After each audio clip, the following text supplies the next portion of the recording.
Hi guys, welcome to our session all about improving your stability. This is a fascinating one when we're thinking about fusions and scoliosis because just by nature we tend to wheedle off to one side and we're trying to stabilise everything nice and central.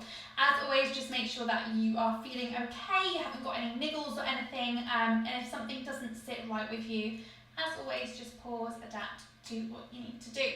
So we're going to start on our feet, obviously, and we're just going to think about your ankles and getting them nice and warm.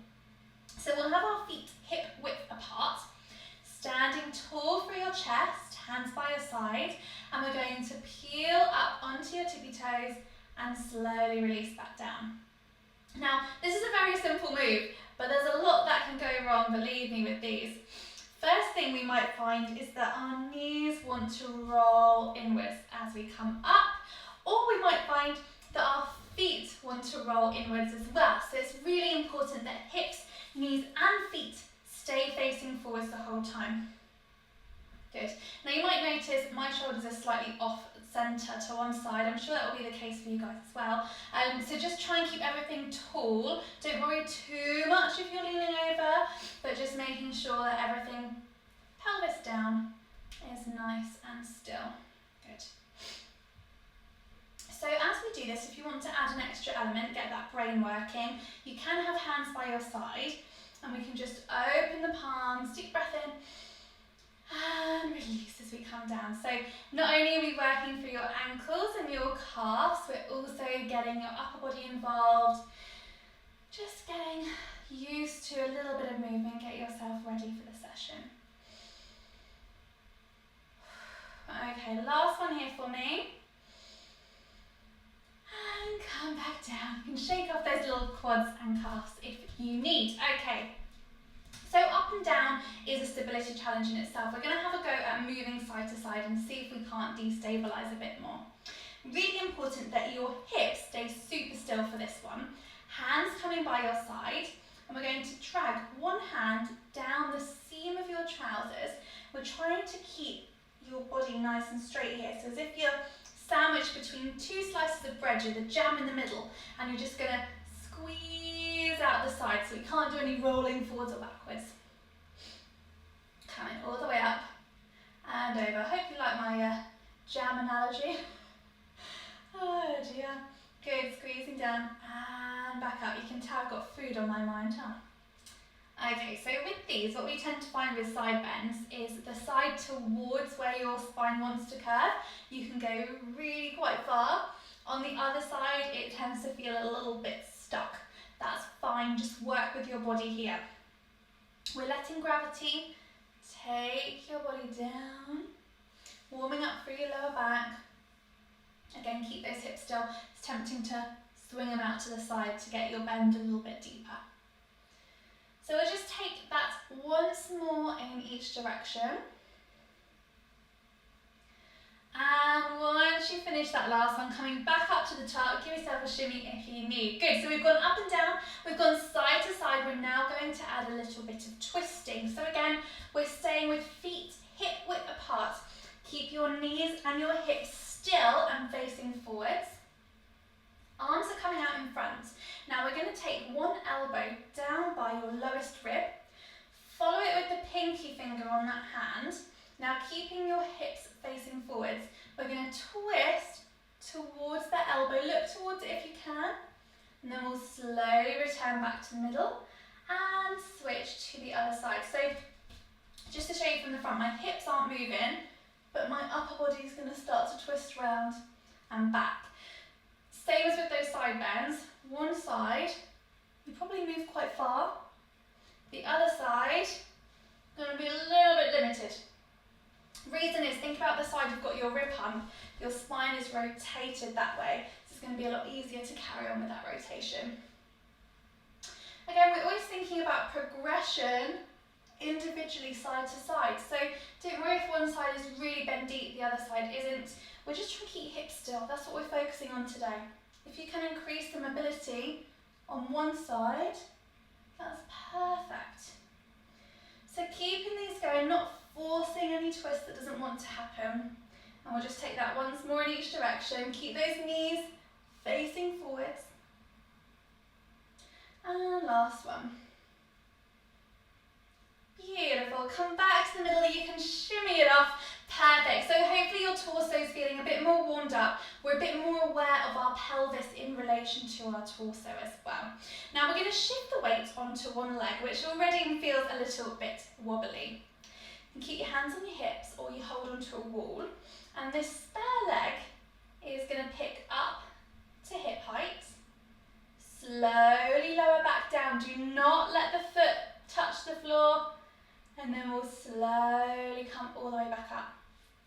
Now the temptation here is to rock maybe away from that leg or to rock backwards to get the leg to lift. That puts a lot of pressure through your spine, and if we're leaning away from the leg, we're not very strong through the torso either. So we're trying to keep shoulders to hips, statue still, supporting knee, statue still, and then it's a very controlled lift and lower, but just hovering the foot and then going again. Now I definitely would recommend finding a spot on the wall to look at. If you're finding this quite manageable, add in some arms. So as that knee lifts, arms can come overhead. This feels very wobbly, my goodness. And slowly lowering back down. We'll do that 2 more times on this leg. Slowly lifting. Remember to breathe, chest is tall. And last one. Ooh. Squeeze up. Slowly lower down. You can plant that foot back down. Oh, it gets quite meaty through that supporting leg. So we're going to switch to the other side. Same principle. Shift the weight over to the supporting foot. Tall through the torso. Hands on your hips or by your chest, whatever feels the most secure. We'll slowly lift, knee up to hip height. And return back down, but just hovering on the floor. And then coming back up. Now, we tend to choose our strong side first, which I definitely did. This is feeling much more wobbly, so what I want you to think about is grounding through your big toe, your little toe, and your heel on that supporting foot. So we've got a nice tripod of support under that leg, and that really does help, as well as thinking about that height through your chest. Oh, it helps, but it's still wobbly. Good, keep it going. Again, for these last ones, if you need an extra level, add in those arms coming all the way up overhead. Slowly lowering down. Keep it going. Really starts to ache through your calves, your butt cheek on that supporting leg. Last 2. Woohoo. Oh, keep it going, last one. Well done, finish that last one. You can come off of that leg. Oh, shake it off. Well done, and we're going to come down to the floor, so I will see you there in a second. Okay, so our next stability challenge we're going to be doing over on our back. So if you come down, make sure you're super comfortable. As ever, if you feel that your chin's tilting upwards, pop a little cushion behind your head. Now, we're focusing here on your pelvis, and we're just going to get it moving a little bit in this position. So we're going to take your pointer fingers and we're going to pop them up on your little hip bones here. Now I want you to come into a pelvic tilt. So keeping those little hip bones level, we're going to imagine we're rolling a marble from our pubic bone all the way up into our belly button. We're rolling that pelvis backwards, lower back moves towards the floor, touches it if you can, and then we'll return back to the middle and tilt in the opposite direction. So now roll that marble all the way down between your legs, stretching that lower back away from the floor, and then we'll slowly come back to the middle and tilt all the way backwards. So we're just taking it nice and gently between the 2 positions. Okay. Let's take that once more in each direction. Okay, finish this last one. We're going to end up with that pelvis somewhere in between the 2 positions. So we're in that nice neutral pelvic tilt. So it's just nice and flat through there. We'll keep your pointer fingers up on your hip bones. we're going to take one foot and I'd like you to bring it up so that your knee is over your hip. From here, we're going to slowly draw that knee out to the side, only till you feel like your hips are going to roll, and then we'll slowly bring that knee back in and plant it down. And we are going to start that again. Okay, so the next bit of stability that we're going to do is lying down on the floor. So bring yourself down nice and safely, coming onto your side and round. And as ever, if you feel like your chin's tilting up, then you can just pop a little cushion behind your head. Okay, so pointer fingers are going to come and sit on your little hip bones, these pointy bits at the top of your pelvis. That's going to help us to keep a guide of our pelvis staying still. So just to get our pelvis into a nice neutral position, we're going to do some pelvic tilts forwards and back. So I want you to imagine you've got a marble on your pubic bone. You're going to roll it all the way up to your belly button by tilting that pelvis backwards.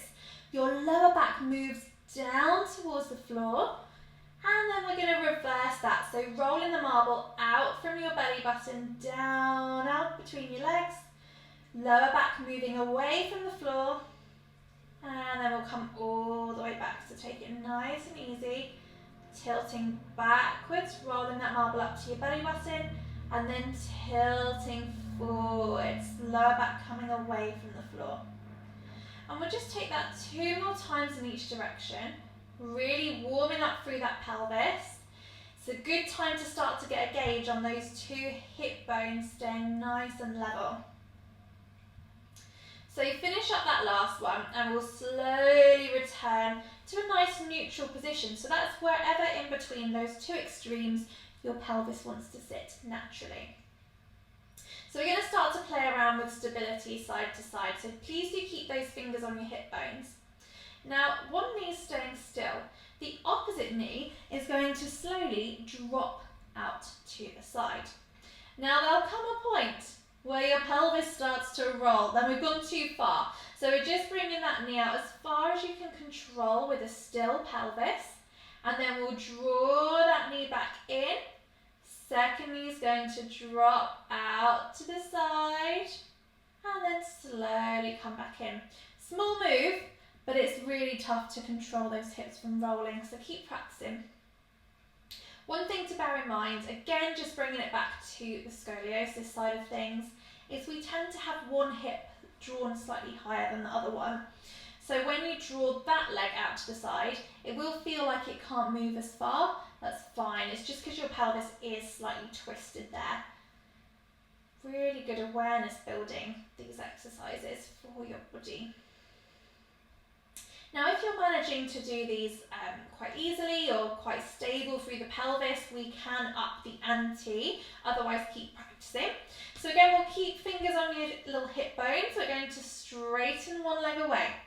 Keep the thighs parallel. We're going to roll that leg out to the side. Again, only until you feel like your pelvis is going to roll, and then we slowly bring it back in and we'll switch to the other side.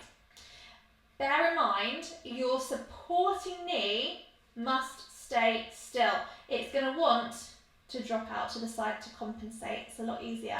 So keep it still. Oh, and it gets really, really tough. If it's still not challenging enough for you, try lifting your elbows off the floor.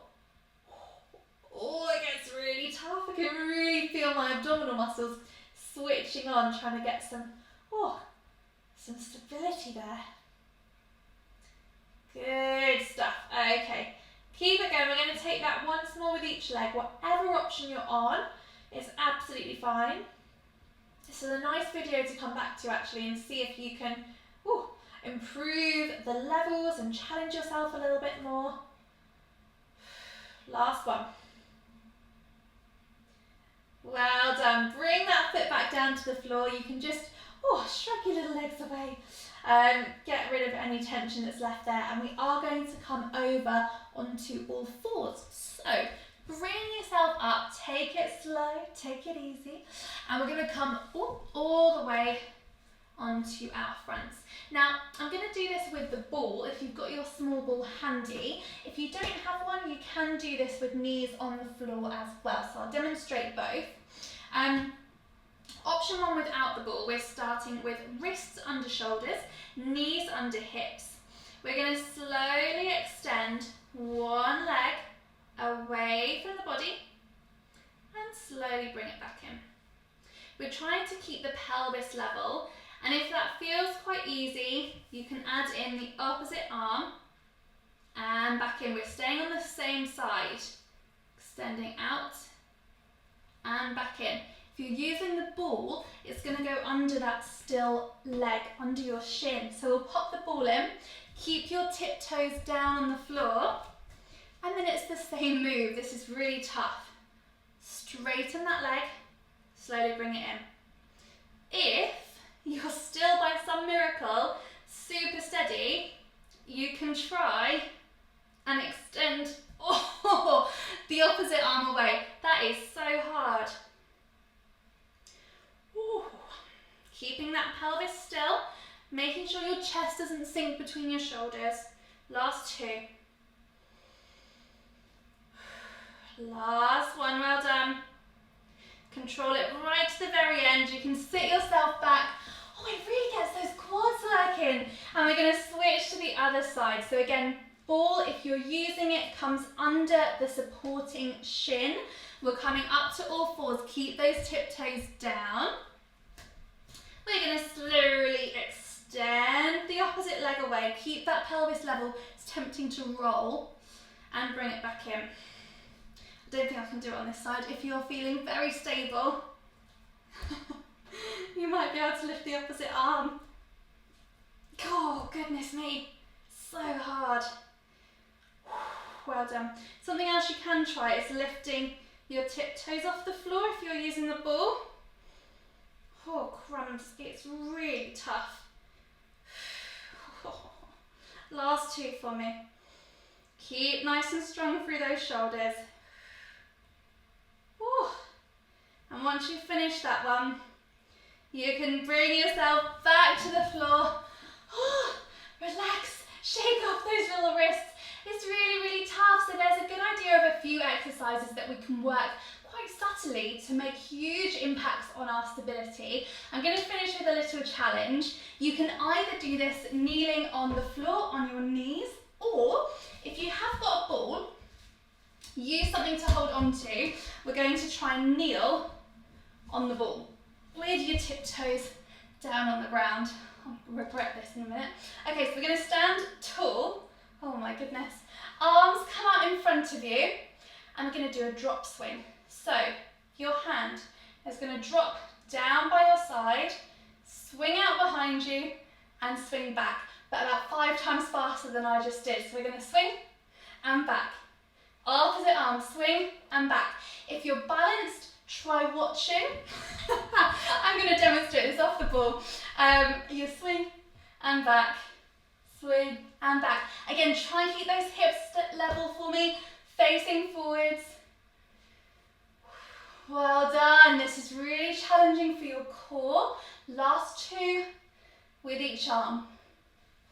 If you're still doing this on the ball, I absolutely applaud you. Finish that last one. You can come off the ball if you were still on there. Come and sit yourself down somewhere nice and comfortable, and we're going to finish with our deep breaths in. So when you're ready, we'll do a big shoulder shrug, big breath in and let go. And again, big shrug, big breath in and let it go. Last one, big shrug, big breath in and let it go. When you can have a little shimmy, and we are all done. So really, really well done. I hope that has given you a nice challenge to keep working on. I will see you back soon for another video.